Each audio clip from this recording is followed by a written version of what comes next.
तांत्रिक के द्वारा एक प्रेस कॉन्फ्रेंस रखा गया है, जिसका मुख्य मुद्दा प्राइवेट हॉस्पिटल में दलालों का जमावड़ा को लेकर है। आज पूरे बिहार में जितने भी अस्पताल हैं, चाहे वो सरकारी हो या प्राइवेट हो, वो दलालों के चंगुल में पूरी तरह से लिप्त हो चुका है। तो आज जो है मुख्य मुद्दा जो है हमारा दलाल को लेकर ही है, और पटना आईजीएमएस या पीएमसीएच हो या आरा का सदर हॉस्पिटल हो या कोई भी हॉस्पिटल, ये जो है दलालों के चंगुल में फंस चुका है।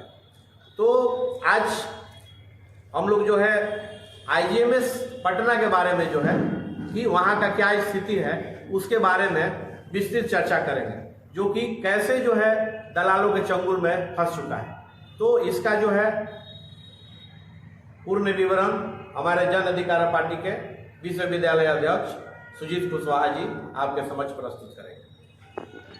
आईजीएमएस पटना जो बिहार का एक सबसे बड़ा हॉस्पिटल है, जब लोग की स्थिति खराब होती है तब वो आईजीएमएस पहुंचते हैं, लेकिन वहां इमरजेंसी में जाने के बाद दलालों की एक बड़ी टीम जो प्राइवेट नर्सिंग होम द्वारा संचालित होता है, वह उन रोगियों को अपने गिरफ्त में लेने के लिए लग जाता है और वह रोगियों को अनेक प्रकार की बातें कहता है कि आपका रोगी मर रहा है, आपका इलाज नहीं होगा, मैं चलो पैसा नहीं है तो मैं आपको इलाज करवा देता हूँ, चलो आपको मैं लगता है गांव का आदमी है, रोगी मर रहा है, तड़प रहा है, लगा कि यह आदमी सचमुच में मदद करेगा, और दलालों को फेरा में पड़ जाता है और प्राइवेट नर्सिंग होम में जाने के बाद ही उसका लूटपाट का खेला शुरू हो जाता है। आज इसी को लेकर हमने बार बार इस मैटर पर शिकायत मिलता था, यह मन क्रोधित हुआ। उसके बाद हमने बिहार के माननीय मुख्यमंत्री नीतीश कुमार के पास लेटर को दिया, उसके बाद स्वास्थ्य मंत्री बिहार सरकार, उसके बाद पटना के डीएम, उसके बाद गृह मंत्री, तमाम लोगों को देने के बाद हमने यह निश्चय किया है कि अब लड़ाई आर और पार की होगी। क्यों? तो आईजीएमएस में दलाल रहेंगे या माफिया रहेगा या गरीब जाकर इलाज करेगा, यह सरकार को तय करना होगा। इसके लिए आर पार की लड़ाई शुरू हो चुकी है। मैंने यह निर्णय लिया है कि यदि 1 से 2 दिनों के अंदर इन दलालों पर कार्रवाई नहीं होता है तो सोमवार को मुख्यमंत्री का और स्वास्थ्य मंत्री का पुतला फूंका जाएगा। उसके बाद अगले सोमवार को मुख्यमंत्री नीतीश कुमार से मुलाकात किया जाएगा, और उसके बाद भी कार्रवाई नहीं होती है तो अनिश्चितकालीन भूख हड़ताल पर बैठेंगे। उसका पूरा मेरे मोबाइल में वीडियो है, किस तरह से डॉक्टर दलालों से बात करता है, दलाल किस तरह से रोगियों से बात करता है। एक दलाल को 20,000 रुपया एक रोगी को वहां भेजने के लिए मिलता है, और वह रोगी दलाल जैसे ही रोगी को लेकर जाता है, उसका एक साथी जाता है और 20,000 रुपया लेकर चला जाता है। उसका टोटल मेरे पास सबूत है, उसको भी मैं सामने करूंगा, सार्वजनिक करूंगा। लेकिन सवाल यही है कि यदि यह आर पार की लड़ाई है, मैं बिहार के माननीय मुख्यमंत्री नीतीश कुमार से आग्रह करना चाहता हूं कि इन गठजोड़ को, इन माफिया गठजोड़ को, इन जलाल डॉक्टरों को समाप्त कीजिए, क्योंकि गरीब जाए तो इलाज हो, यह दलाल के चंगुल में नहीं फंसे। हर रोज ऐसा होता है, इसलिए यह कॉन्फ्रेंस का आयोजन किया गया है। तो आईजीएमएस की आप बात कर रहे हैं, पूरे बिहार में तो स्थिति देखने को खास तौर पे यहाँ पर भी आप देखेंगे। देखिए, कमोबेश हर जगह स्थिति है, लेकिन आईजीएमएस एक ऐसा हॉस्पिटल है कि जहां लोग की स्थिति जब खराब होती है तो आईजीएमएस पहुंचता है। यानी एक प्रतिष्ठित संस्थान है, प्रतिष्ठित संस्थान है, बिहार का बहुत बड़ा प्रतिष्ठित। वहां एक बहुत रैकेट चलता है, हर घंटा बना गया है। 1 घंटा के लिए एक दलाल को 1 लाख रुपया दिया जाता है। किसके द्वारा? नर्सिंग होम के द्वारा। 24 घंटा है, 24 तो दलाल है, और उसके अंदर में 4 को लौंडा काम करता है जो रोगियों को बुर्बक बनाता है। इतनी बड़ी रैकेट है, दलाल का 1 लाख अलग, उसके बाद जो यह 4। बिहार के स्वास्थ्य मंत्री पटना में ही रहते थे, क्या उन्हें दिखाई नहीं देता? मैंने उसके आवेदन दिए हैं, मैंने उन्हें आश्वस्त है कि वह कार्रवाई करेंगे। इसके लिए हम कल पुतला दहन, सोमवार को पुतला दहन करेंगे, अगले सोमवार को मुख्यमंत्री नीतीश कुमार से मुलाकात करेंगे और आगे इसके बाद भूख हड़ताल पर जाएंगे। लेकिन मैं डरने वाला नहीं हूं, माफिया सक्रिय है और माफिया को समाप्त करके ही हम रहूंगा, क्योंकि मैं पप्पू यादव के लोग हूं। पप्पू यादव के लोग मरना पसंद करेंगे, लेकिन इस माफियाओं से डरना पसंद नहीं करेंगे। कहना चाहेंगे IGMS में जो बातें चल रही हैं?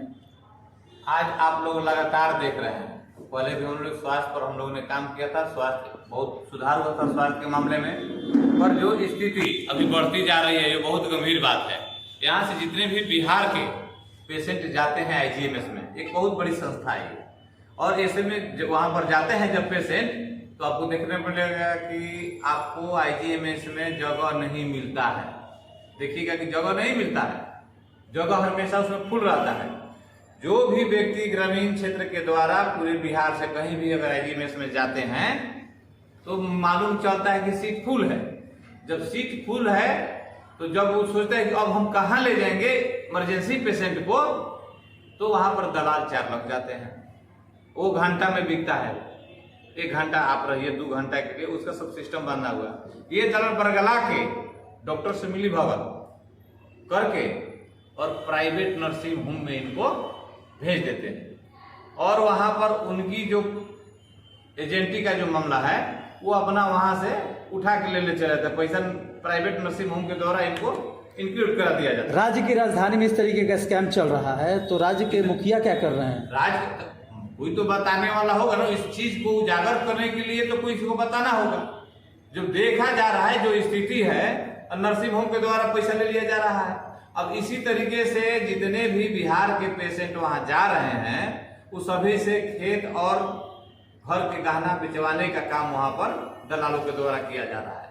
तो हम लोग चाहते हैं, जन अधिकार पार्टी चाहती है कि पूरे बिहार में आज पप्पू यादव स्वास्थ्य को लेकर भी बहुत बड़ा आंदोलन हुआ था। हम लोग सोचते हैं कि स्वास्थ्य और शिक्षा हमेशा इस पर बिहार में बना रहे।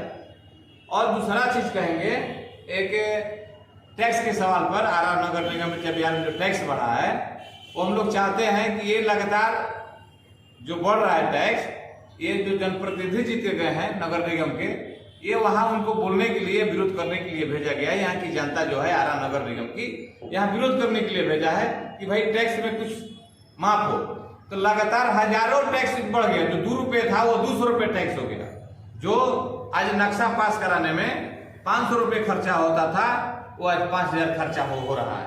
तो हम चाहते हैं आरा की जनता से और जनप्रतिनिधि से कि निगम के टैक्स को जल्द से जल्द इसको कम किया जाए। अगर निगम का टैक्स कम नहीं होगा तो इस पर भी हम लोग बहुत बड़ा आंदोलन करेंगे। ब्रजेश जी, स्वास्थ्य का मुद्दा आपने उठाया है और लगातार मुख्यमंत्री हो या उप मुख्यमंत्री अत्याधुनिक सरकारी अस्पतालों का उद्घाटन कर रहे हैं। कहीं मॉडल सदर अस्पताल, तो कहीं 100 बेड वाला अत्याधुनिक हॉस्पिटल का भी हाल ही में मुख्यमंत्री के द्वारा उद्घाटन किया गया। मुजफ्फरपुर और इस तरह का स्थिति अस्पतालों की आप बता रहे हैं कि दलालों का में तो सरकार उद्घाटन करके चली जा रही है।